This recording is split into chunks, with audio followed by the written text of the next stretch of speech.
Hey guys, Adam here. And in this video, I'm gonna show you how to stay motivated in your business, even when you don't really feel like doing much at all, or maybe even giving up completely. And this is important because motivation is one of the most powerful forces that you can tap into in order to get more done and accomplish more than you ever thought possible. So let's get to it. Everyone loses motivation at some point in time, and this is especially true for entrepreneurs, where they experience more stress and fear and anxiety and overwhelm in a single day than most normal people do over an entire year. But one of the secrets that high-performing entrepreneurs have is that they're able to regain those previous levels of motivation and sustain them for longer in between these dips and in between these sort of attacks on their levels of motivation, so they can continue to grow year after year and continue to get more done than most people ever dream of. This is because motivation is kind of like a super drug, and learning how to harness it and learning how to increase your motivation, especially when things are tough, well, that's what's going to enable you to work harder, work longer, and push through things when others have just given up, packed it in, and called it a day. The first way to increase and sustain these new and higher levels of motivation is really to dig deep and try to figure out why you're doing this all in the first place. After all, it's kind of hard to be motivated about something that you just don't care about. It might even be impossible to be motivated about things you just don't care about. This is why the very first step is you've got to take stock of you, your personality, your goals,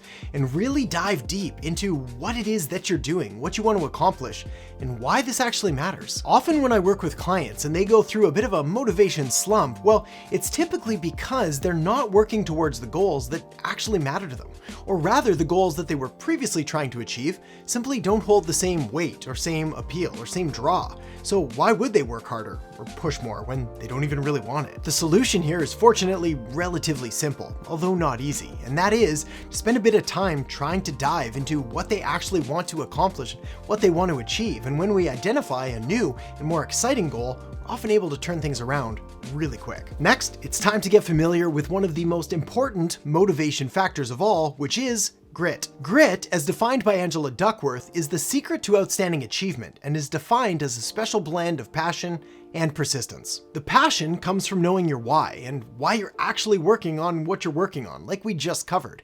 After all, it's going to be really hard to stay motivated to working towards something you just don't care about. The persistence, on the other hand, well, this is a skill that can be developed, and it really comes from focusing more on long-term goals rather than short-term fixes or hacks or tricks. You see, one of the biggest reasons that most people, most business owners, and most entrepreneurs lose motivation is that they're too focused on the short term, and so they put in all of this energy and time and money and sweat and tears and all of this stuff into their business, and things don't happen at the rate they expect them to, so they lose motivation. And that's fair. After all, putting a ton of work into something and having it not work out or not work out yet, it's kind of disheartening.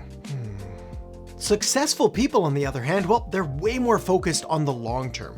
They know that success takes time. They know that it's that persistence and that renewing of their passion, reacquainting themselves with their why and the drives behind why they're doing what they're actually doing. In the real world, those get-rich-quick schemes and those overnight successes you hear about, well, they're just stories. Sure, there are exceptions, but you should never use the exception to prove the rule. And the rule is, it's gonna take some time. A lot of this comes down to your own identity and what kind of a person you consider yourself to be, whether it's a hardworking, highly motivated, ambitious, and driven person, or somebody who just kind of takes what comes your way. But there are other pieces as well, namely deliberate practice. So let's talk about that now. The 10,000 hour rule was popularized in the book Outliers by Malcolm Gladwell, who said, in order to become world-class in any field, you need 10,000 hours of deliberate practice. Basically, you need a lot of practice in order to get good at something. Now, since the publication of that book and of that rule, there have been a lot of pretty valid counterpoints to that, arguing that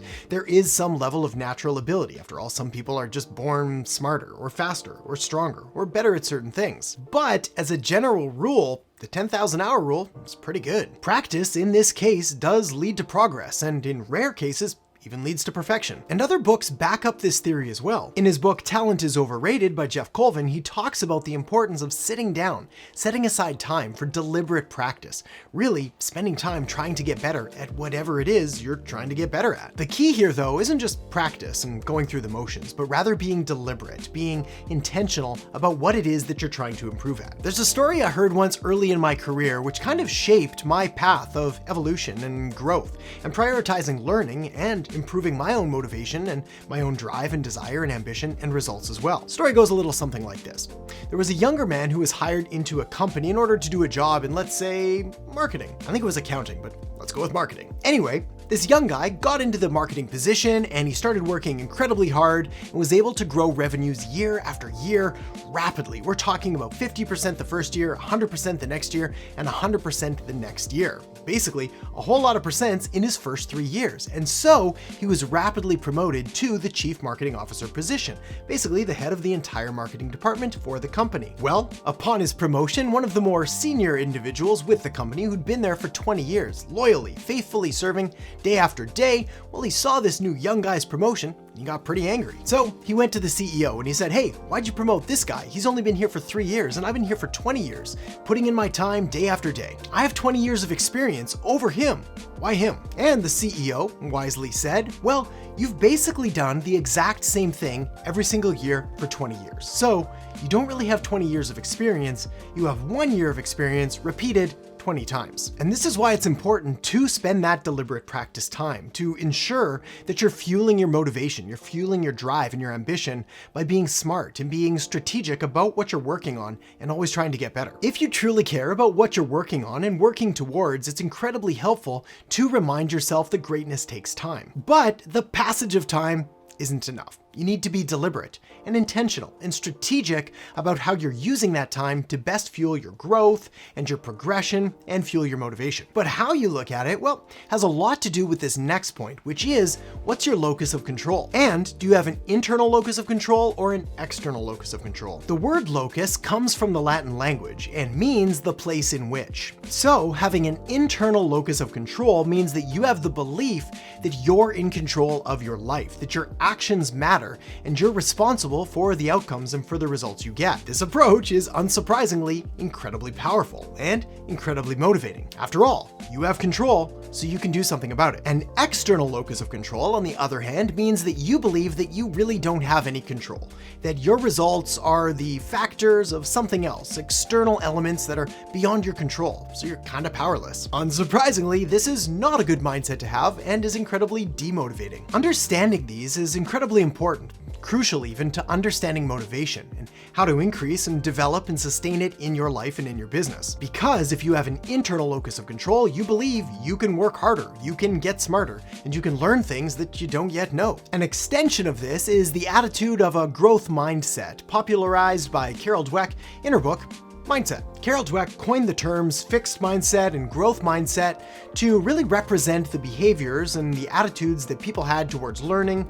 and intelligence. A person with a fixed mindset is kind of like a person with an external locus of control. They believe they are how they are. It's just how things are, and nothing can change it. On the other hand, a person with a growth mindset, someone that would say have an internal locus of control, believes that they can put in that hard work. They can improve their intelligence simply by working at things. So they put in extra time and extra effort. And unsurprisingly, putting in extra time and extra effort towards something naturally leads to better results, better outcomes, and higher levels of achievement. So how do you build a stronger, more internal locus of control? Really develop a growth mindset? The best way is that you need to prove to yourself that you're in control. Let's do a little exercise. I want you to look back at a time in your life where you faced a challenge or a problem, something that you needed to overcome. This could be anything. Maybe you needed to pass a test, or maybe you needed to bake a cake, or lose 10 pounds, or run a marathon, or pretty much anything. The point here is that you noticed something needed to be done, a challenge or a problem, you took action, and you got results. Now try to find more of these, because what this is doing is it's training your brain that your actions, well, they resulted in an outcome or an achievement, proving that you have control. proving that you're responsible for the outcomes and the achievements that you get. Next, look for areas in your life where you can present yourself with new challenges, new opportunities, and new obstacles to overcome. So again, you can flex your motivation muscle. Want to grow your business? Stop looking for and blaming external factors that are well outside your control, like the government or politics or the weather or the world economic situation or anything like that. And start looking for things that are inside your control, like waking up 30 minutes earlier, or creating weekly content, or writing those emails or making those sales calls that are uncomfortable but necessary. The good news is, when you start to retrain your brain to focus on things that you actually have control over, well, the process of building up an even higher level of motivation doesn't take long. After a day, a week at most, of taking the power back, emphasizing the fact that you're in control of what you do and the results you get, well, you'll start realizing new and untapped levels of motivation that you've never experienced before. Of course, if you want to take this a step further, the next thing you're going to want to do is check out the video I have linked up right here on 3 things every entrepreneur needs to be successful. So make sure to check that out now, and I'll see you in the next episode. That customers don't buy when they understand, they buy when they feel understood. Kind of a variation of the old Roosevelt quote that says, people don't care how much you know until they know how much you care.